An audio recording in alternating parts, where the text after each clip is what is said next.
నమస్తే, welcome to స్వేచ్ఛ TV. ఏది ఏమి చేసినప్పటికీ కూడా విద్య అనేది అన్నిట్లలో ప్రపంచంలోకెల్లా విద్య అనేది గొప్పది. సోషల్ మీడియాలో మంచి ఫేమస్ అయిన ఒక చెల్లెని మీకు పరిచయం చేస్తా ఉన్నా. ఉయ్యాల బిడ్డ ఏడుస్తా ఉంటే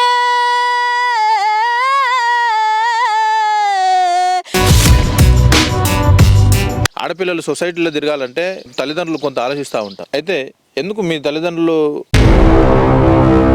చరితలు ఎన్నడు చూడని మమతల గూడే మీదిరో, సంపద అంటే ఏదో కాదురో.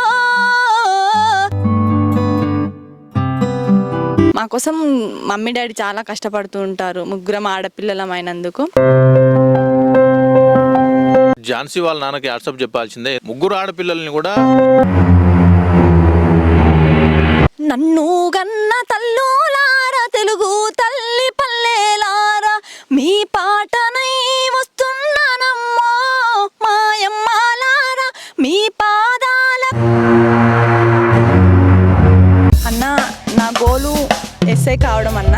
కాకపోతే అందరూ అనుకుంటారు ఈమె బ్యాంకింగ్కి ప్రిపేర్ అవుతుంది అంటుంది, మళ్ళీ గోల్ ఎస్ఐ అంటుందని. కడుపులో ఉండగానే ఆపరేషన్లు చేపిస్తారు. ఎందుకంటే ఆడపిల్ల అంటే బయటకు వచ్చిన తర్వాతకి ఎన్ని అవమానాలు మోయాల్సి వస్తుందో, బయటికి వెళ్తే కడుపులో పిండము కదిలాడుతుండగా గడియలో అమ్మ ఆనందపడుతాది. దావాఖానకు నాన్న తీసుకెళ్ళినప్పుడు స్కానింగులో ఆడపిల్లని తేల్చిరి. విజ్ఞాన కాలంలో అజ్ఞానం మెరిగేనే, అయ్యో దేవుడా. ఏదైనా మేమే మా డాడీకి. సో డాడీ కష్టం మొత్తం మేము పంచుకుంటామన్నా.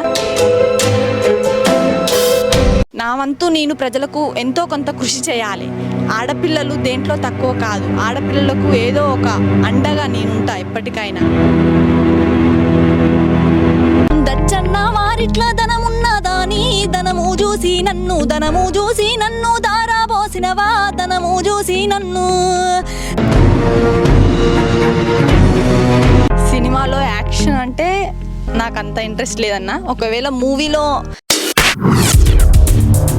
లోకువులంతా కొడుక కాకులే కదురా, మునిగిపోతే చూసి నవ్వుతారురా, నవ్విన